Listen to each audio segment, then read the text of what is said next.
Hi dear students, ಭಾಳ ಜನ Kannada examination authority under seat ಪಡೆದುಕೊಂಡಿದ್ದು ಅವರು ರೀಫಂಡ್ಗಾಗಿ ವೇಟ್ ಮಾಡ್ತಾ ಇದ್ದಾರೆ. ಕೆಲವರು ಕಾಷನ್ ಡಿಪಾಸಿಟ್ ಆಗಿರಬಹುದು ಅಥವಾ ಹೆಚ್ಚಿನ ಅಮೌಂಟಲ್ಲಿ ಪೇ ಮಾಡಿರುವಂಥದ್ದಾಗಿರ್ಬೋದು. ಸೊ ಕೆ ಇ ಮುಖಾಂತರ ಸೀಟ್ ಪಡ್ಕೊಂಡವ್ರಿಗೆ ಹೇಳ್ತಾ ಇದ್ದೀನಿ. ಸೊ ಇನ್ನೂ ಕೆ ಇ ಅಂಡರ್ ಈ ಒಂದು ಕೌನ್ಸಿಲಿಂಗ್ ಪ್ರಕ್ರಿಯೆ ನಡೀತಾ ಇದೆ.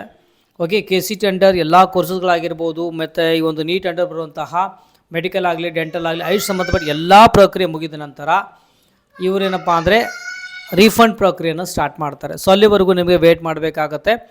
ಪ್ರಕ್ರಿಯೆ ಮುಗಿದು 2 ಅಥವಾ 3 ತಿಂಗಳೊಳಗಡೆ ನೀವು ಅಪ್ಲಿಕೇಶನ್ ಹಾಕುವಾಗ ಏನು ಅಕೌಂಟ್ ನಂಬರ್ ಕೊಟ್ಟಿದ್ದೀರೋ ಆ ನಂಬರ್ಗೆ ರೀಫಂಡ್ ಆಗುತ್ತೆ. ಆಮೇಲೆ ಎಮ್ ಸಿ ಸಿ ಬಗ್ಗೆ ಹೇಳಬೇಕು ಅಂದರೆ ಎಲ್ಲ ಪ್ರಕ್ರಿಯೆ ಮುಗಿದಿದೆ. ಅದು ಬಟ್ ಅಲ್ಲಿ ಭಾಳಷ್ಟು ಜನ ವಿದ್ಯಾರ್ಥಿಗಳು ಏನಪ್ಪ ಅಂದರೆ ರೀಫಂಡ್ ಆಗಬೇಕಾಗತ್ತೆ. ಏನು ಕಾಷನ್ ಡಿಪಾಸಿಟ್ ಕೊಟ್ಟಿದ್ರು ಅದನ್ನು ಪೇ ಮಾಡಬೇಕಾಗುತ್ತೆ. ಸೊ ಹಾಗಾಗಿ ಹಂತ ಹಂತವಾಗಿ ಅದನ್ನು ಪೇ ಮಾಡ್ತಾರೆ. ಒಟ್ಟಾಗಿದು ಎಮ್ ಸಿ ಸಿ ಮುಖಾಂತರ ರೀಫಂಡ್ ಬಗ್ಗೆ ಹೇಳಬೇಕಂದ್ರೆ ನಿಮಗೆ ಆಲ್ಮೋಸ್ಟ್ ಒಂದು 3 to 1 year ಆಗ್ಬೋದು ಅನ್ಕೋತೀನಿ. ಯಾಕಂದರೆ ಡೈಲಿ ಮಿನಿಮಮ್ 2,000 to 3,000ಗೆ ರೀಫಂಡ್ ಮಾಡ್ತಾ ಹೋದರೆ 1 yearವರೆಗೂ ಆಗ್ಬೋದು.